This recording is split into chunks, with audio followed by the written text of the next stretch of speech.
আমার যখন 11 বছর বয়স, তখন আমার আব্বা দুনিয়া থেকে বিদায় হয়েছেন। মাঝে মাঝে আব্বার কথা বেশি মনে পড়লে মাহফিল শেষ করে আমি নাগাইশে আব্বার কবরের কাছে গিয়া বসি। মাঝরাত, পিন পতন, নিস্তব্ধতা, কেউ জাগনা নাই। পাখিগুলো আপন নিরে ঘুমিয়ে পড়েছে, গরুগুলো গোয়াল ঘরে ঘুমায়, বেওয়ারিশ কুকুরগুলো নিরাপদ আশ্রয়ে ঘুমায়, প্রিয়তম স্বামী প্রিয়তম স্ত্রীকে নিয়ে ঘুমায়, ছোট্ট শিশু মায়ের বুকে মুখ রেখে ঘুমায়, কেউ জাগনা নাই, আমি আর আমার আল্লাহ। আমি বাবার কবরের পাশে বসে গুনগুন করে বাবার লগে কথা কই। আমি আব্বারে ডাক দেই, আব্বা, ও আব্বা, আব্বা, আমারে চিনছেন নি আপনি আব্বা?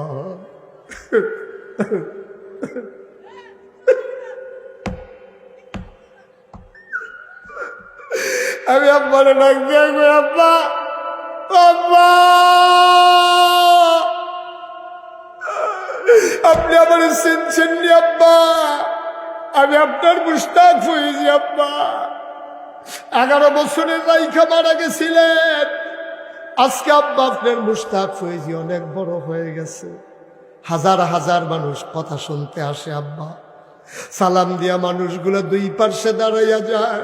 আব্বা, আব্বা, বাংলাদেশে তো ঠান্ডা পড়ছে আব্বা, 3 টুকরা মার্কিন চাদর গায়ে দিয়ে আপনি ঘুমাইছিলেন, আপনার কবরে শোয়াইছে 3 টুকরা কাপড় দিয়া। ও আব্বা, আপনার কবরে আল্লাহ জান্নাতি কম্বল দিছেনি। আপনি কেমনে ঘুমান আব্বা? আপনি কেমনে ঘুমান মাটির কবরে? টাইলস করা ঘরে খালি পায়ে পা রাখতে পারি না, মাথা পর্যন্ত ক্যান ক্যান করে। আব্বা, এই মাটির কবর, এই কনকনে ঠান্ডা আব্বা, আপনি কেমনে ঘুমান? আপনি কেমনে ঘুমান? অনুপস্থিত মানুষ, কম্বল গায়ে দাও, কাঁথা গায়ে দাও, লাভ গায়ে দাও, তারপরেও শীত মানে না। আব্বার রেখে যাবা জমিন চাষ করে খাও, আব্বার উঠানো ঘরে ঘুমাও। আব্বার এমনে ভুইলা গেলা রে মানুষ, এমনে ভুইলা গেলা। কেমনে রে, কেমনে তুমি এমনে ভুইলা গেলাই? আব্বা তোমার লাগে কি করে নাই? তুমি যখন ছোট্ট ছিলা, বাবা বাজারের ব্যাগ নিলে তুমি বুঝতা বাবা বাজারে যায়, তুমি গিয়ে আঙ্গুলে ধরে ধরে কান্তা। তুমি বাবার সাথে বাজারে যেতে চাও, বাবা চকলেট কিনে দেবে, বিস্কিট কিনে দেবে।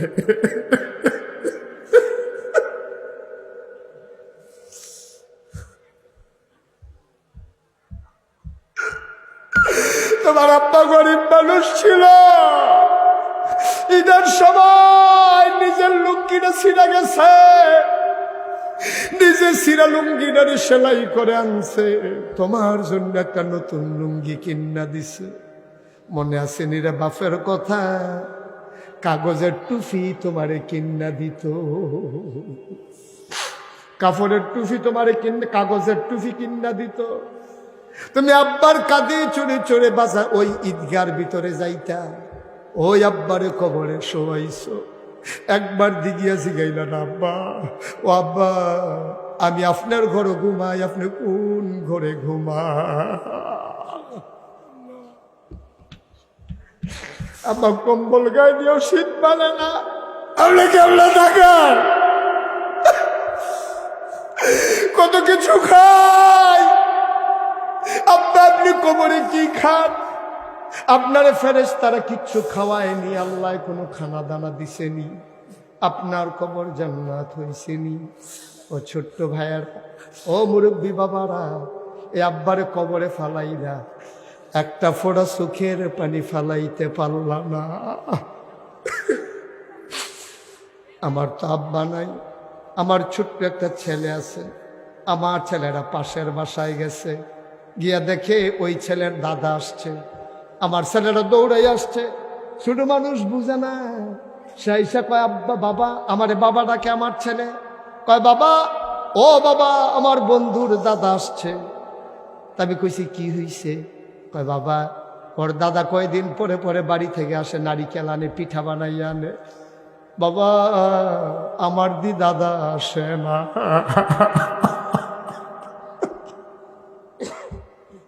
আমার বন্ধুর দাদা আসে, আমার দাদা আসে না কেন? আমার দাদা কই? আমার বন্ধুর বাবা ওই মুরব্বী মানুষটারে আব্বা ডাকে। তুমি আব্বা ডাকো কারে? আমারে আমার ফুতে জিগায়, তুমি আব্বা ডাকো কারে? তুমি আব্বা ডাকো না। আমি বলি আমার আব্বা নাই। কয় নাই কেন? আমি বললাম ছেলে যখন বড় হয়ে যায় তখন আর তার বাবা থাকে না। ছেলেরা আমারে গলার ধরছে, দুই গালে দুইটা চুমা দিয়া কয়, বাবা তাইলে আমি যেদিন বড় হয়ে যাব তুমি কি থাকবা না?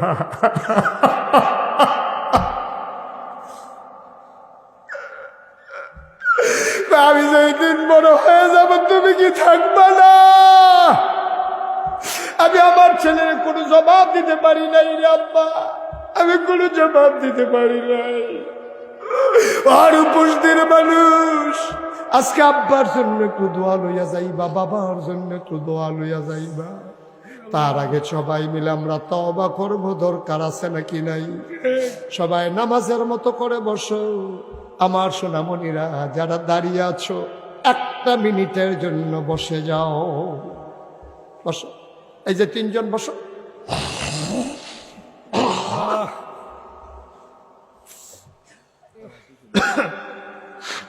আমি বুঝাইয়া বলতে পারি নাই না? এখন আমরা তওবা করবো, সবাইরে বসতে বলছি। ওই যে বাসার কাছে তোমরা যারা আছো বসো, বসো, একটা মিনিটের জন্য বসো। সবাই মিলে আমরা দোয়া করি। আল্লাহ আল্লাহ। একটা লোকও যাবেন না। আপনি যদি চলে যান, আপনি সাদা কাগজে লিখে রাখেন, যেদিন আপনি কবরে যাবেন সেদিন আপনার ছেলেও আপনাকে ফালাইয়া হাঁটতে হাঁটতে চলে যাবে। আপনি আপনার বাপের লেগে দোয়া করতেন পারেন না? আপনার ফুতে আপনার লেগে দোয়া করবে, এই আশায় রয়েছেন কেমনি আপনি? এই ছেলেরা হাঁটতেছো কেন? তাড়াতাড়ি বসো, নামাজের মতো বসে। একটা লোক বের হবেন না, বরঞ্চ যারা বাইরে আছেন দৌড়ে আসেন। আব্বা আম্মার জন্য দোয়া হবে, এই মাহফিল সাজানো হয়েছে আব্বা আম্মার জন্য। সবাই আমার সাথে তওবা করেন, সবাই মিলে আমরা তওবা করি। সবাই মাথাটা ঝুঁকাই দেন, সবাই আমার সাথে পড়েন। আউযু বিল্লাহি মিনাশ শাইতানির রাজিম। বিসমিল্লাহির রহমানির রহিম। আস্তাগফিরুল্লাহ রাব্বি মিন কুল্লি যামবিন ওয়া আতুবু ইলাইহি লা হাওলা ওয়ালা কুওয়াতা ইল্লা বিল্লাহিল আলিয়্যিল আযীম।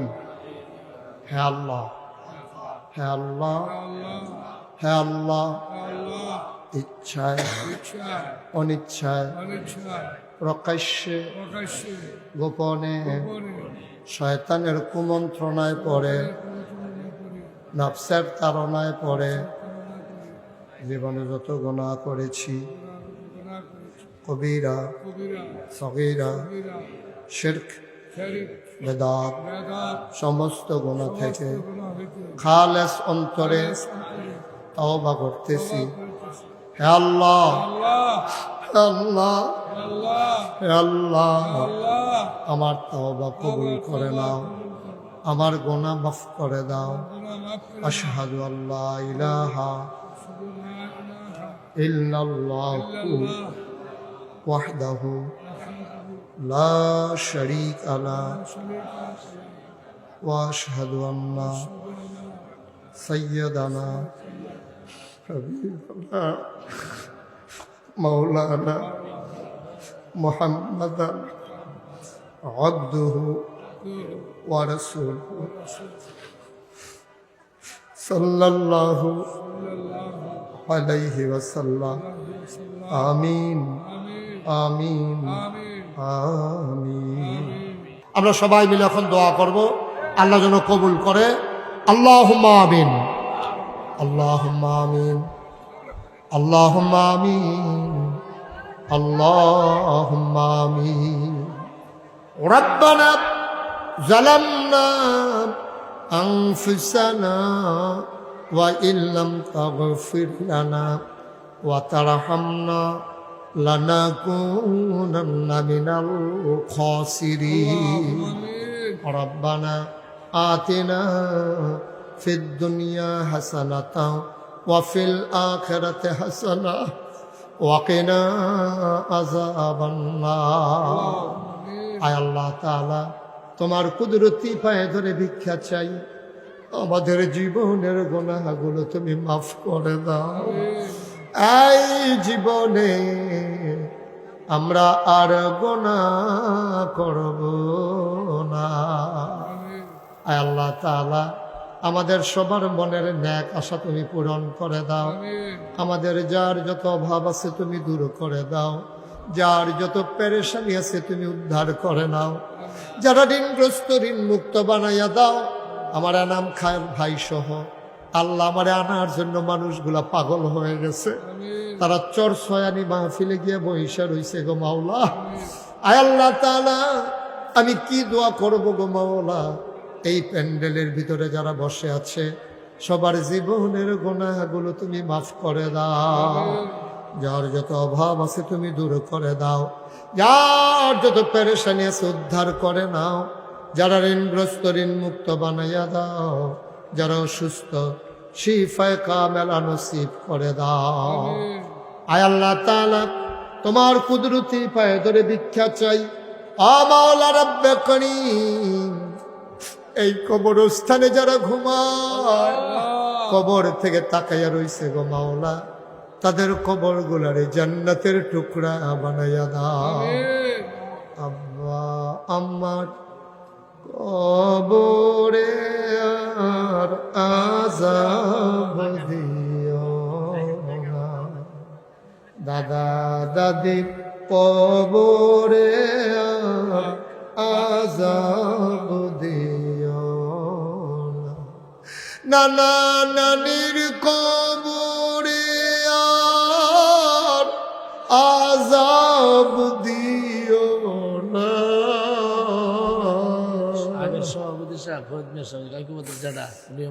এই এলাকার কবরে আর আযাব দিও না। এই কবরস্থান কমিটির আগের সভাপতি আমার কলিজার টুকরা কায়কুবাদের জ্যাঠা, আয় আল্লাহ, দুনিয়া থেকে বিদায় হয়েছেন। আরো যারা মুরব্বীরা কবরে, কবরগুলারে তুমি মাওলা জান্নাতের টুকরা বানাইয়া দাও। আয় আল্লাহ তাআলা, সবাইকে তুমি মাওলা কবুল আর মঞ্জুর করে নাও।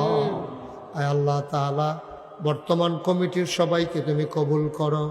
আমার চেয়ারম্যান সাহেব সহ এই এলাকার যারা মেম্বার, চেয়ারম্যান, জনপ্রতিনিধি, সবাইকে তুমি কবুল আর মঞ্জুর করে নাও। কত ওলামায়ে কেরাম হাজির হয়ে গেছে গো মাওলা, তুমি আল্লাহ ওলামায়ে কেরাম যারা, তাদেরকে তুমি মাওলা ওয়ারাসাতুল আম্বিয়ার দরজা দান করে দাও। আগামী ফেব্রুয়ারি মাসের 4 তারিখ, আজকে তো 1 তারিখ, আগামী 4 তারিখ আমি তেজখালী মাহফিলে আসবো মধ্যপাড়ায়। আয় আল্লাহ, তেজখালীর মাহফিলে আমি থাকবো। 8:30টায় আলোচনা শুরু করবো ইনশাআল্লাহ। সবাইকে তুমি মাওলা যাওয়ার তৌফিক দান করে দিও। তেজখালীর মাহফিলে আবার সবার সাথে দেখা হবে মাওলা, তুমি মাওলা কবুল আর মঞ্জুর করে নাও। ইয়া রাব্বাল আলামিন, তোমার কুদরতি পায়ে ধরে ভিক্ষা চাই।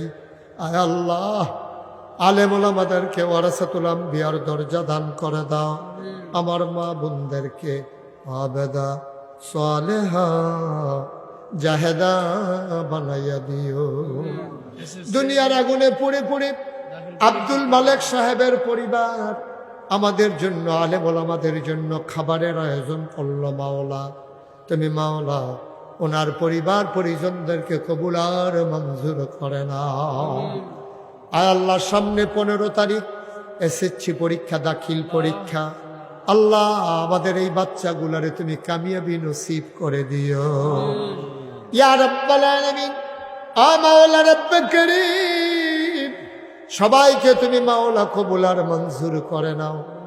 আয় আল্লাহ, একদল আলেম নাকি এমন আছে যাদের চেহারার দিকে তাকাইলে গোনা ঝরে ঝরে পড়ে যায়।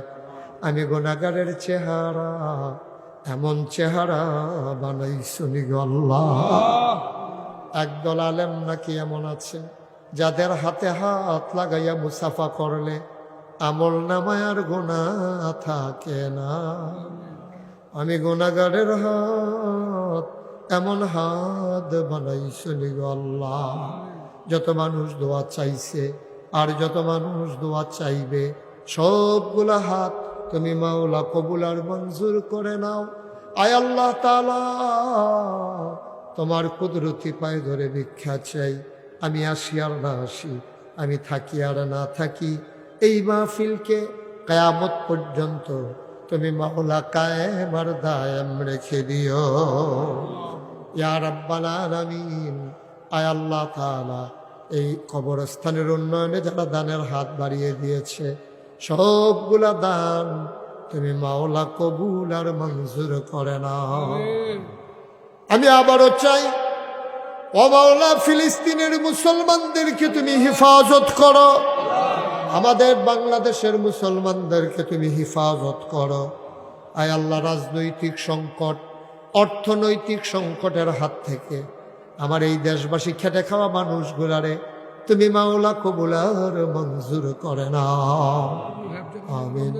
আয় আল্লাহ, হিফজখানা রমজানে চালু হবে, আমি আবার আসবো ইনশাআল্লাহ, আমি আবার আসবো। কায়কুবাতকে বলেছি হিফজখানা যখন চালু হবে আমি অবশ্যই আসবো। মাওলা, তুমি এই হিফজখানার কাজটাকে অতি দ্রুত সমাপ্ত করার তৌফিক তুমি দান করে দাও। আয় আল্লাহ তাআলা, এলাকার ঘরে ঘরে কোরআনের হাফেজ তুমি তৈরি করে দিও আল্লাহ, আমিন আমিন আমিন ইয়া রাব্বাল আলামিন। আমি মেম্বার আর দাড়ি কাটবে না, উনি ওয়াদা করেছেন ওনার জন্য দোয়া। শফিক মেম্বার, মাশাআল্লাহ, আমার এক ভাই জনাব শফিকুল ইসলাম মেম্বার সাহেব, তিনি আর দাড়ি কামাবেন না ওয়াদা করেছেন। আল্লাহ তুমি কবুল করো। আরো যারা এমন আছে, আয় আল্লাহ, আরো যারা এমন আছে দাড়ি রাখে নাই এখনো, আল্লাহ তারা যেন দাড়ি রাখতে পারে সেই মন মানসিকতা তুমি দান করে দাও। আনাম ভাই তার ছেলে রুবেলের জন্য দোয়া চায়, আল্লাহ তুমি কবুল আর মঞ্জুর করে নাও। আমাদের সবার সন্তানদেরকে কবুল করো, আমাদের বিবিদেরকে তুমি কবুল করো, আমিন আমিন আমিন ইয়া রাব্বাল আলামিন। আমি আবারও চাই, যত মানুষ দোয়া চাইছে আর চাইবে, একটা হাত তুমি মাওলা খালি ফিরাইয়া দিও না, আমিন। বিহাক্কে কলমায়ে তয়্যিবা লা ইলাহা ইল্লাল্লাহু মুহাম্মাদুর রাসূলুল্লাহ।